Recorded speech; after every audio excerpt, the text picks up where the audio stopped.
Have you ever noticed how we spend our entire lives chasing truths we rarely question? We think we know reality, that we understand how the world works and our place within it. But what if I told you that much of what you consider absolute truth is nothing more than a collective illusion, a story we tell ourselves to make sense of the chaos of existence? This is not a rhetorical question. It's an invitation to look together beyond the layers of stories we've been told since birth. You might be thinking, another conspiracy theory, another person trying to convince me of some hidden truth. It's not that. I'm not here to replace your illusions with new ones. I'm here to explore how the stories that shape our perception of reality work and how we can develop a more conscious relationship with them. If you're still watching this video, maybe it's because something within you has already sensed that there's more to reality than what our social consensuses allow us to see. You're not wrong. For thousands of years, human beings have lived simultaneously in two worlds: the physical, objective world of rivers, mountains, and predators, and the imagined world of stories, gods, nations, and corporations. The first world existed long before us and will continue after we're gone. The second exists only because we collectively believe in it. But here lies the fascinating paradox. Although the world of stories is a human creation, it has come to completely dominate the physical world.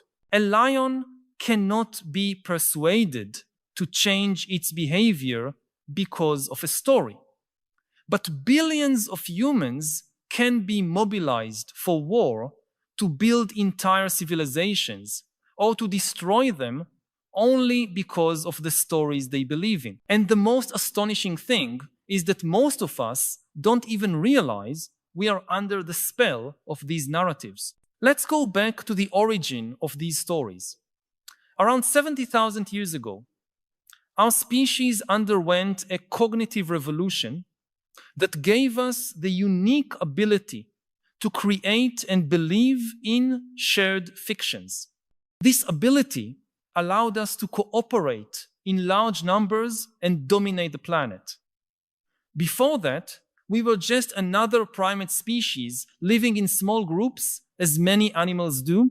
What turned us into masters of the planet wasn't our physical strength or even our individual intelligence, but our unprecedented capacity to create stories that many people could believe in simultaneously. Money, gods, nations, human rights, corporations, all these powerful entities that govern our lives do not exist in the physical world. They exist only as intersubjective constructions, as stories we collectively believe in. A monkey cannot be convinced to give up its banana in exchange for a piece of paper called money.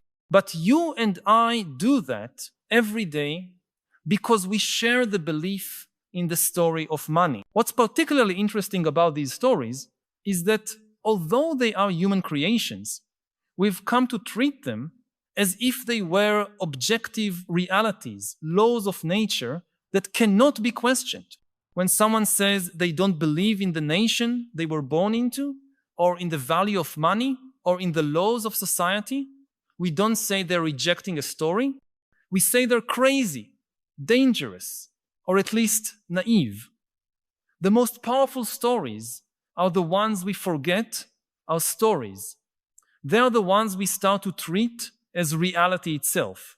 And here we reach a crucial point. In the information age, stories have multiplied and fragmented. While our hunter-gatherer ancestors shared basically the same stories, today we are exposed to an unprecedented number of competing narratives. Some people live in the story that material success is the ultimate goal of life.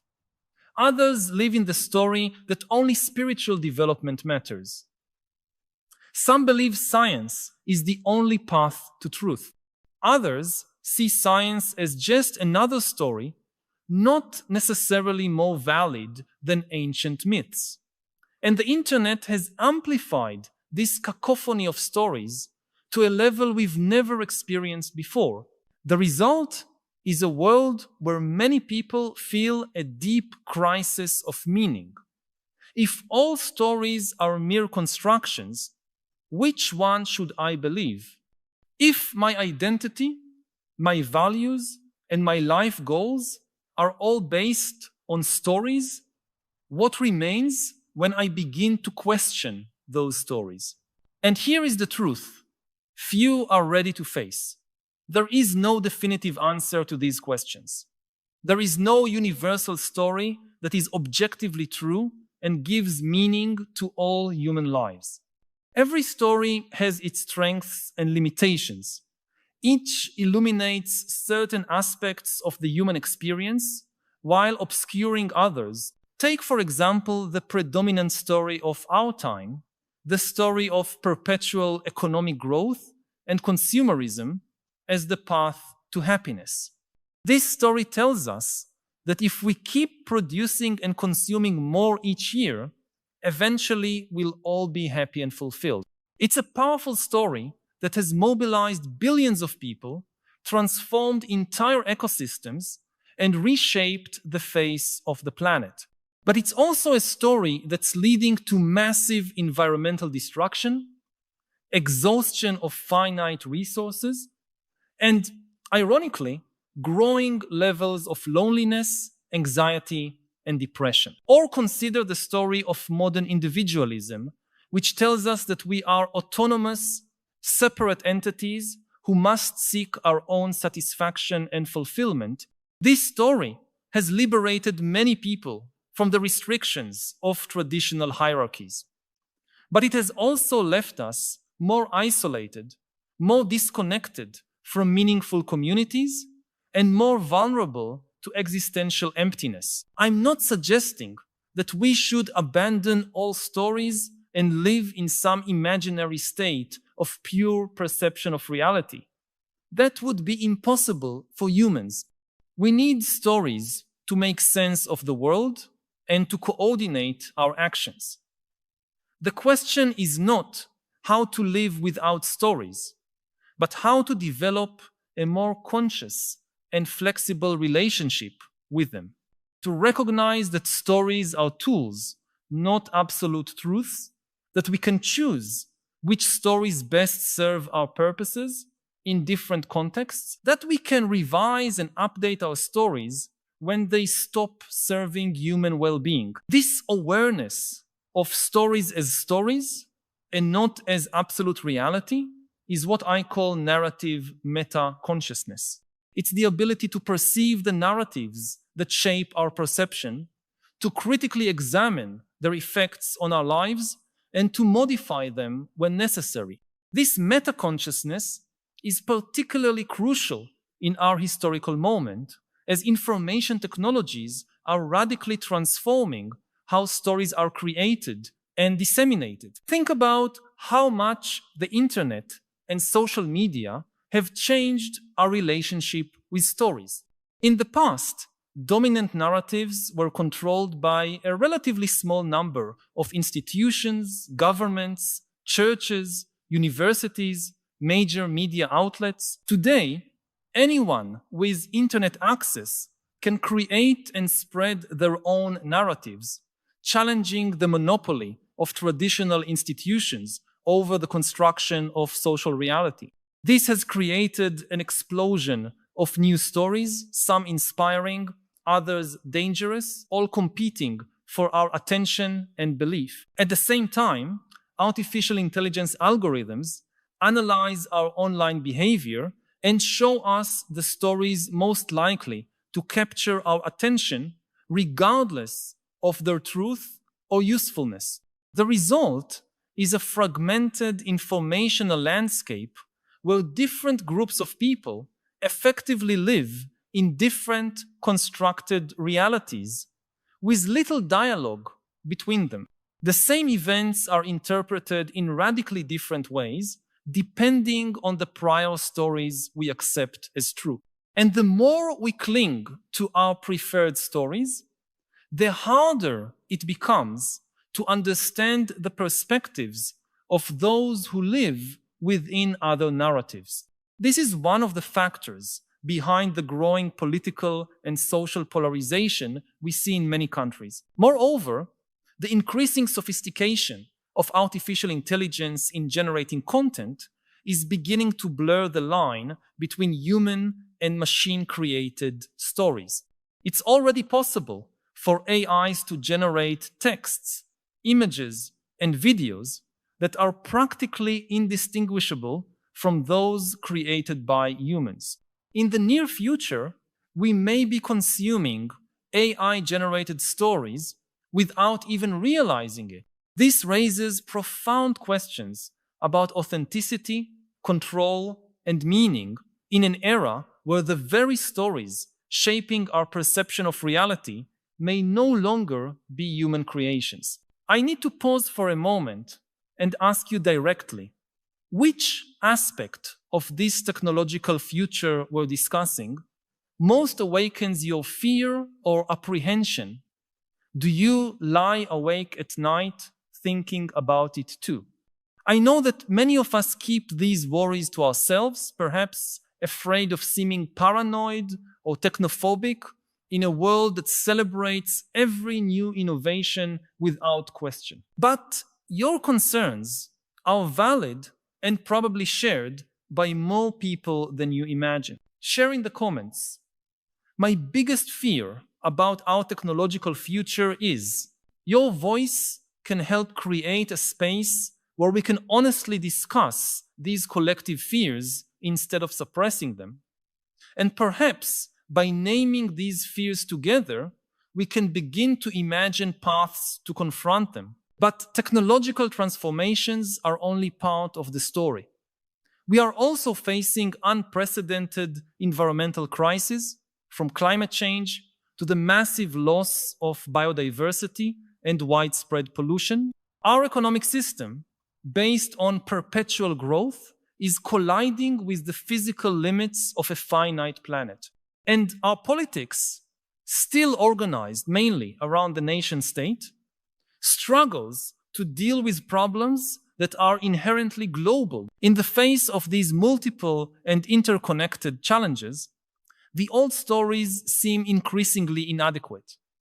The story of continuous technological and economic progress as the path to utopia is proving unsustainable. The story of the isolated individual pursuing personal happiness is leaving us empty. The story of human domination over nature is leading us toward ecological disaster. And even the more recent story of globalization as a universally beneficial force is being questioned as its negative consequences become more visible. What this means is that we are living in a moment of narrative transition where the old stories are losing credibility, but new coherent stories have not yet emerged to replace them. This is a time of great uncertainty, but also of great creative potential. The stories we choose to tell in the coming decades may determine not only the fate of our species, but that of the entire biosphere. So, which stories should we tell? I don't have a definitive answer to this question, and I suspect no one does. But I can suggest some principles that could guide our search for wiser and more sustainable stories. First, we need stories that recognize our interdependence not only with other humans, but with the entire web of life on Earth. The story of the isolated individual, separate from everyone else, has never been more than a convenient fiction and a potentially dangerous one.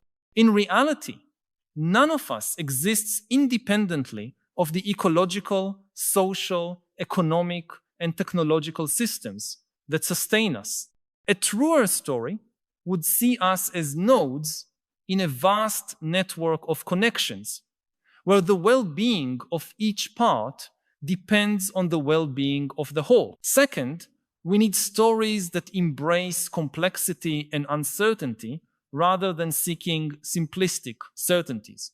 Many of our traditional stories promise clear answers and absolute security, whether through religious dogmas, political ideologies, or reductionist scientific theories.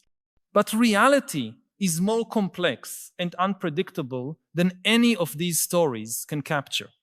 A wiser approach would recognize the limits of our knowledge and the inevitability of uncertainty, seeing them not as threats to be eliminated, but as fundamental conditions that can keep us humble and open to continuous learning. Third, we need stories that balance our sense of agency with a sense of limits.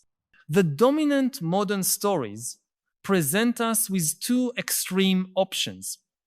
Either we are absolute masters of our destiny, capable of shaping the world at will through technology and ingenuity, or we are passive victims of forces beyond our control, whether divine, natural, or social. A more balanced perspective would acknowledge that we have considerable power to influence both our individual lives and the larger systems we inhabit, but that this power always operates within constraints and is intertwined with the actions of countless other agents, human and non-human alike. Fourth, we need stories that honor multiple forms of knowledge and value. The story of modern Western progress often privileges certain types of knowledge, scientific, technological, economic, over others, indigenous, artistic, spiritual, emotional. But each of these perspectives illuminates different aspects of reality, and all are necessary for a more complete understanding. A more integrative approach would recognize the legitimacy of diverse ways of knowing, seeking bridges between them rather than hierarchies. Finally, we need stories that help us find meaning and purpose in a world of constant change. Traditional stories often located meaning in some eternal and unchanging order, whether natural, social, or divine. But we are living in an era where change is the only constant, where our technologies, economies, societies, and even our bodies are transforming at an accelerated pace. How do we find a sense of purpose when everything is in flux? One possible answer is that meaning does not need to be found in permanent structures, but can emerge from the very processes of adaptation, learning, and care that life in a dynamic world requires of us. These principles do not constitute a new overarching story, but merely possible starting points. The creation of wiser and more sustainable stories will not be the work of a single person or group, but a collective project involving multiple voices and perspectives. And crucially, it is not about replacing one dominant story with another, but about cultivating an ecosystem of complementary stories that together can capture more of the complexity of human experience. This more plural and adaptive approach to the narratives that guide us is especially important in a historical moment of radical uncertainty such as ours. We are facing unprecedented challenges, from climate change to the revolution of artificial intelligence, whose outcomes are impossible to predict with confidence. Under these conditions, clinging rigidly to any single story, no matter how appealing, is a recipe for adaptive failure. Instead, we must cultivate narrative flexibility that allows us to respond creatively to constantly changing circumstances. This does not mean adopting a radical relativism where all stories are equally valid. Some stories are clearly more useful, more empirically grounded, more conducive to human and ecological flourishing than others. The challenge is to develop criteria for evaluating stories that do not depend on appeals to absolute truths or unquestionable authorities, but on an ongoing dialogue among different forms of knowledge and experience. One possible approach is to evaluate stories not only by their abstract truth, but by their practical consequences. How does this story affect our individual and collective well-being? How does it influence our relationships with other humans, other species, and the planet as a whole?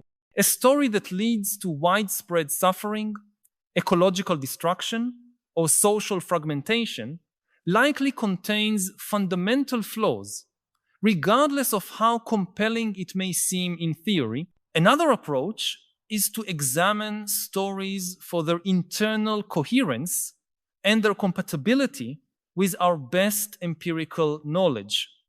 A story that constantly contradicts itself or ignores well-established evidence is less trustworthy than one that demonstrates logical consistency and alignment with observable facts.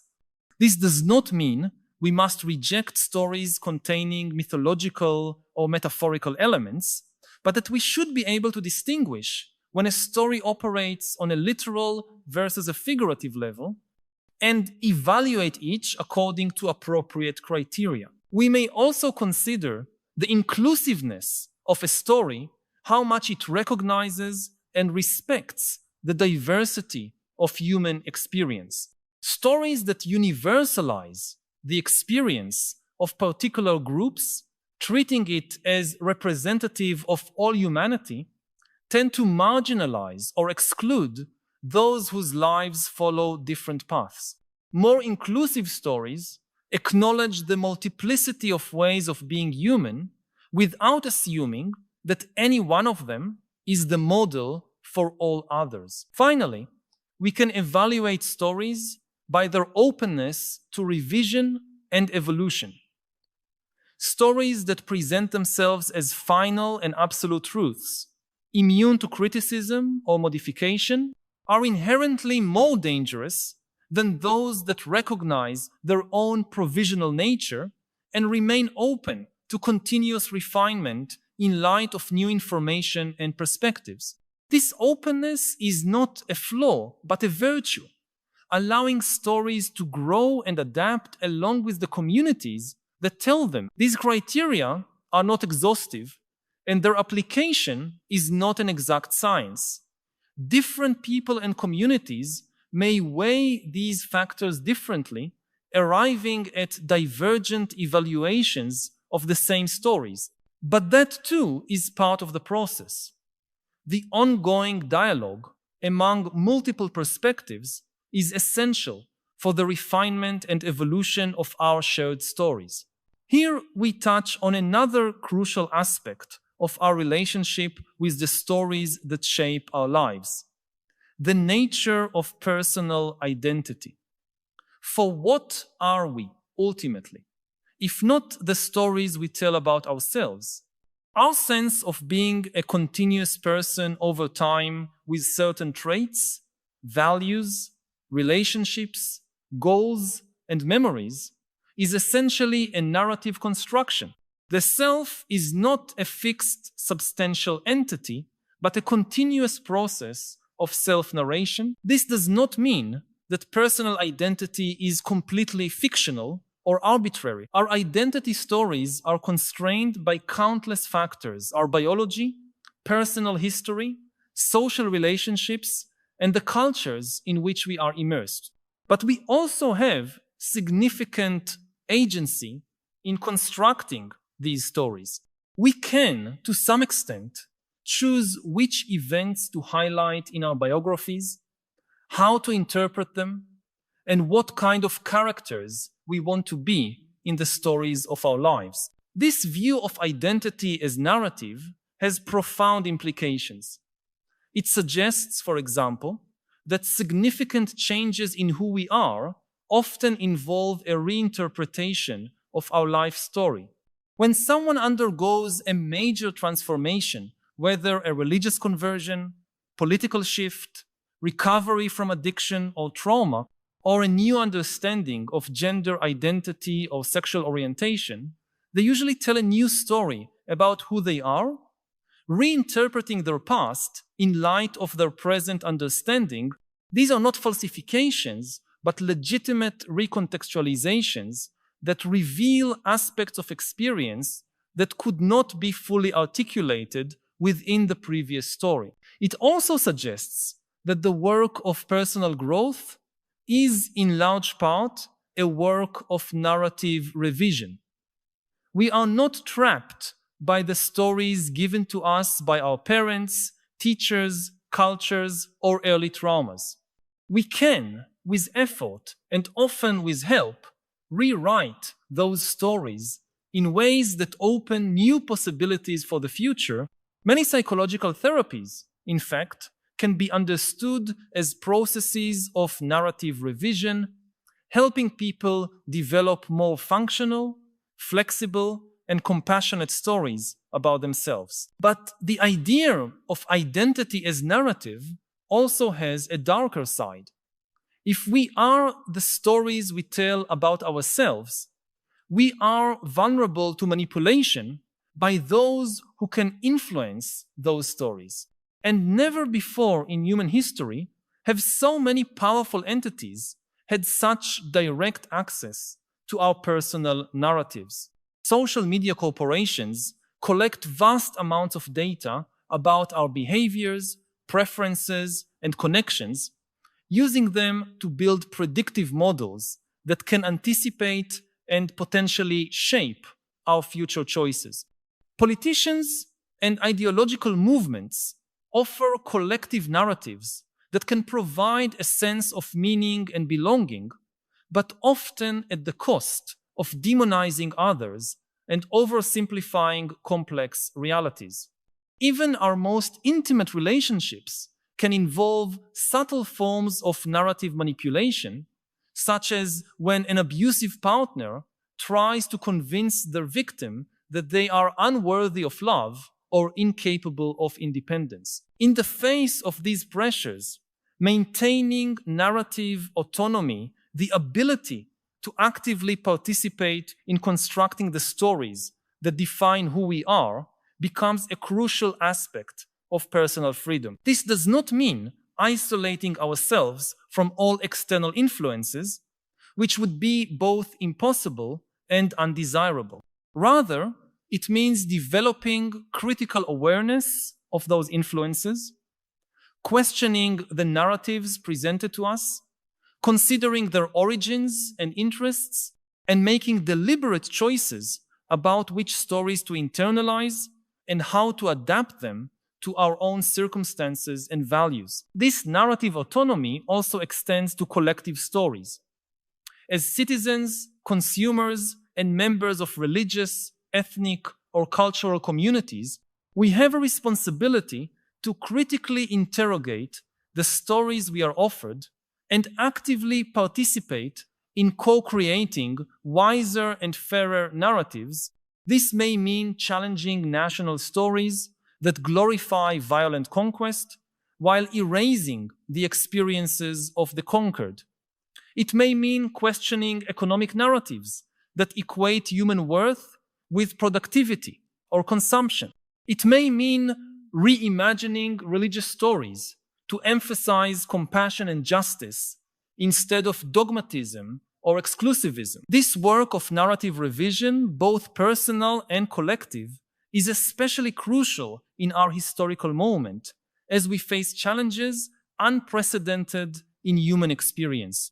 The stories of the past, as valuable as they are, cannot give us all the answers to problems our ancestors never had to face.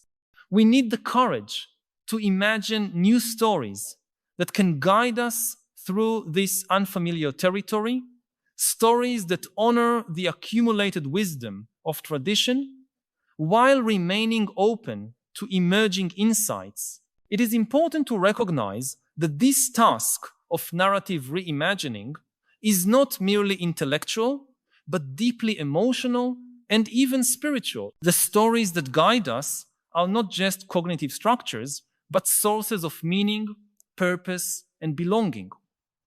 When those stories are destabilized, we may experience not only conceptual confusion, but deep existential disorientation, what some have called a sickness of the soul. Navigating this disorientation with integrity requires not only mental clarity, but also courage, compassion, and a willingness to dwell within uncertainty without resorting to false consolations. Here, contemplative traditions from various cultures can offer valuable resources. Meditation practices, for instance, can help us observe the continuous flow of our inner narratives without fully identifying with them, creating a space of freedom where new possibilities can emerge. Artistic traditions give us tools to explore alternative realities through imagination, expanding our ability to think beyond the limits of existing stories. And communal practices of dialogue, ritual, and celebration can help us cultivate a sense of connection and belonging that does not depend on exclusivist or dogmatic narratives. These practices are not merely optional complements to the work of narrative reimagining, but essential components. For we are not simply trying to create intellectually satisfying stories, but stories that can be lived, stories that can nurture real communities, guide real choices, and sustain real hope in difficult times. To do this, we must engage not only our minds, but also our bodies, emotions, relationships, and aesthetic sensibilities. In other words, we must cultivate an integral wisdom that goes beyond mere information or theory. This brings us back to the truth mentioned at the beginning of this video. The truth we must be ready for. There is no single story that will capture the whole truth of human experience or solve all our dilemmas. There is no end to the process of interpretation and reinterpretation through which we make sense of the world and ourselves. There is no final point where every question will be answered and every tension resolved. But that is not a cause for despair. On the contrary, it is an invitation to a more mature and creative way of engaging with reality. Instead of seeking absolute certainties or final answers, we can learn to inhabit questions with patience and curiosity. We can cultivate the ability to hold multiple perspectives in mind simultaneously, recognizing the partial value of each without elevating any to absolute status. We can develop what the poet Keats called negative capability, the ability to remain in states of doubt and uncertainty without irritation. This is not relativism, the view that all stories are equally valid or invalid. It is pluralism, the recognition that multiple perspectives can capture different and complementary aspects of a reality that is inherently multifaceted.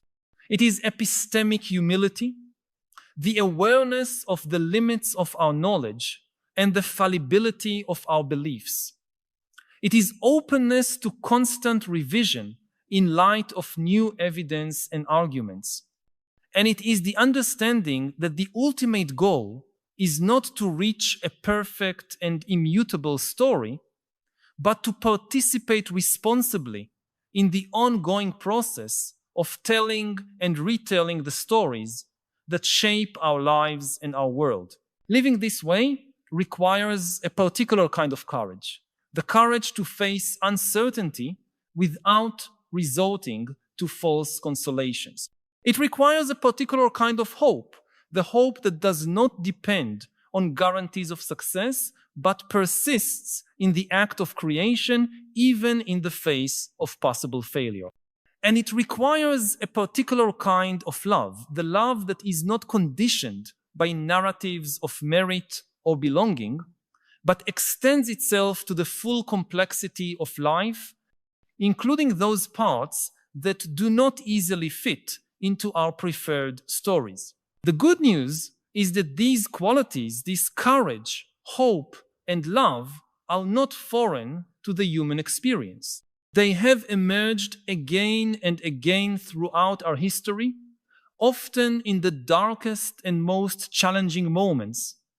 They are part of our inheritance as a species, resources we can access in times of need, and they can be cultivated through intentional practice, both individually and collectively. If these reflections have touched something you've been feeling but perhaps lacked words to express, know that you are not alone. By subscribing to this channel, you'll connect with a growing community of people who share your questions and your desire for a deeper understanding of the philosophical challenges of our time. Each week, we gather here to explore together the great questions that define our era, not only to seek understanding, but to find wiser ways of living amid the transformations we are witnessing. This is not just a channel, but a space for dialogue and collective growth. Join us on this ongoing journey. Subscribe so we can continue this essential conversation about how to live with greater wisdom and purpose in a world that often leaves us disoriented and divided. In the end, the truth we must be ready for is not a proposition to be accepted or rejected, but an invitation to a way of being. It is the recognition that we are all storytellers engaged in the collective project of making sense of a world that exceeds our understanding. It is the awareness that the stories we tell have real consequences, shaping not only our individual perceptions, but the social, economic, and ecological worlds we inhabit together.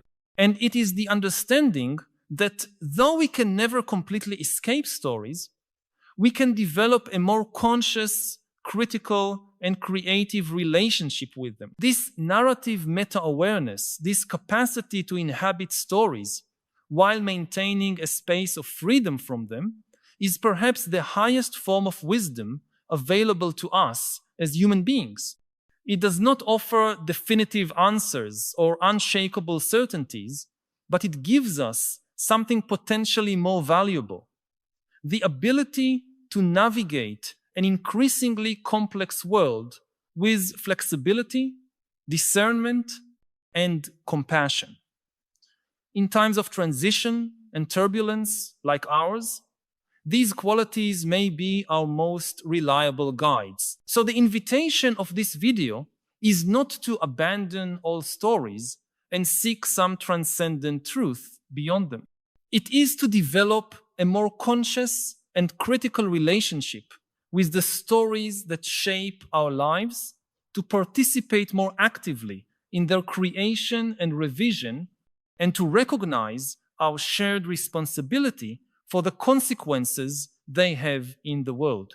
It is an invitation to a more mature form of meaning-making, one that does not seek absolute certainties, but remains committed to the pursuit of truer, fairer stories, stories more conducive to the flourishing of all life. If you've made it this far, you've probably already intuited, at some level, this truth about the constructed nature of much of what we take for granted as given reality.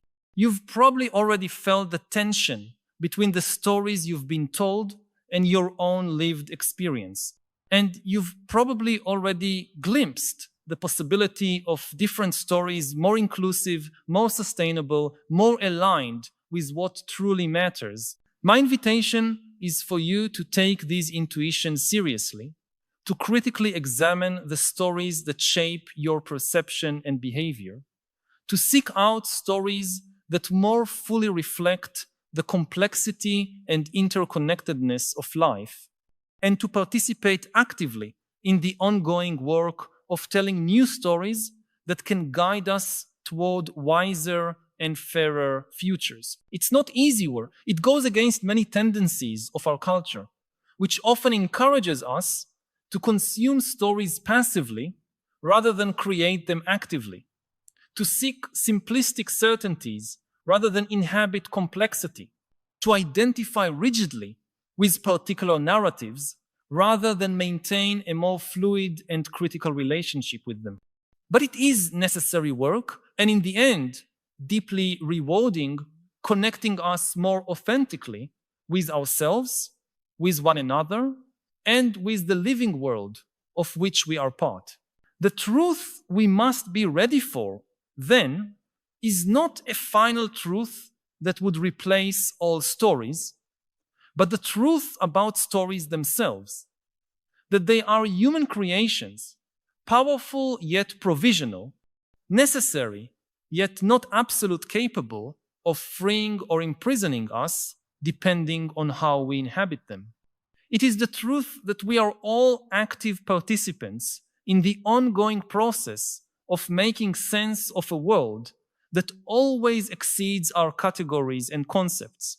It is the truth of our shared responsibility for the stories we tell and for the world those stories help create. This is a truth that can be uncomfortable, even frightening at times, but it is also a truth that can free us from limiting dogmas, opening space for more flexible and creative ways of being in the world. It is a truth that honors our capacity for growth and transformation, both individually and collectively. And it is a truth that, once embraced, can help us navigate with greater wisdom the unprecedented challenges we face as a species. The question, then, is not whether we are ready to see the truth, as if there were a single definitive truth waiting to be discovered. The question is whether we are ready for a more mature and responsible relationship with the ongoing process of seeking truth, recognizing both its potentials and its limitations. Whether we are ready to become not passive consumers of prefabricated stories, but active co-creators of the narratives that shape our lives and our world.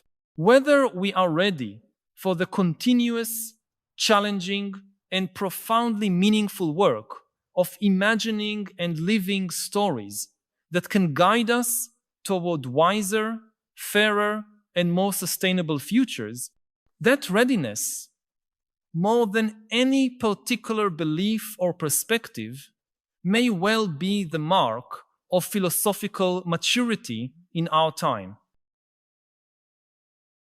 What do you have to say to democratic countries, where we also see a bombarding of information like this impacting the democracy? Democracy, in essence, is a conversation between a large number of people which has strong self-correcting mechanisms. You need to keep the conversation, and to have a conversation, you must have many voices. If there is only one voice which is allowed to be heard, this is not a conversation. This is a dictatorship. This is a monologue, a dictate. The other thing is, a country must have a self-correcting mechanism, especially for the government, that if the government make a mistake, there is an independent media, there are independent courts that can expose and correct the mistake of the government, and ultimately, there are free and fair elections in which the people can replace the government. As long as you have these mechanisms, democracies are safe. You can have different governments with this policy or that policy and experiment. As long as there are these checks and balances and the ultimate ability to replace the government, then the democracy is safe. The danger in every democracy, and this goes back thousands of years, in a democracy you give one person or one party the power for a limited duration, on condition they afterwards give it back to the people, and the people can make a different choice next time. The danger is, what if you give power to someone who then doesn't give it back? They use the power they have to take over the institutions, to rig the elections, to control the media, and then you can never replace them. That was always the big dangers in democracy. You can have strong institutions, but government ultimately is able to corrupt all these institutions. So people should make wise choices and be very careful not to give power to people who might not want to give it back. Imagine an AI that makes billions of dollars. The richest person in the US in a few years will not be Elon Musk or Jeff Bezos or Mark Zuckerberg, it will be an AI.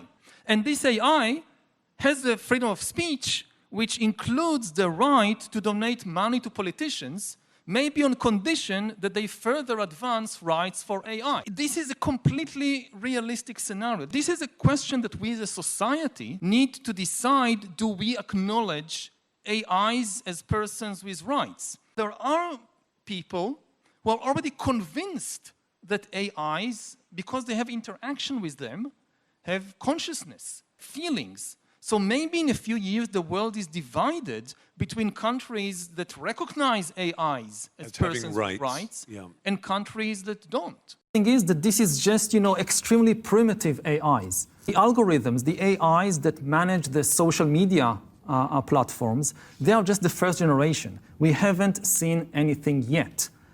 In 10 or 20 years, we will have far more powerful AIs, and we need to start thinking very seriously, how do we manage that? Again, understanding that these are not tools in our hands, these are agents that can make decisions that we can't anticipate, that can invent new ideas from new texts to new financial devices that really go beyond the human imagination.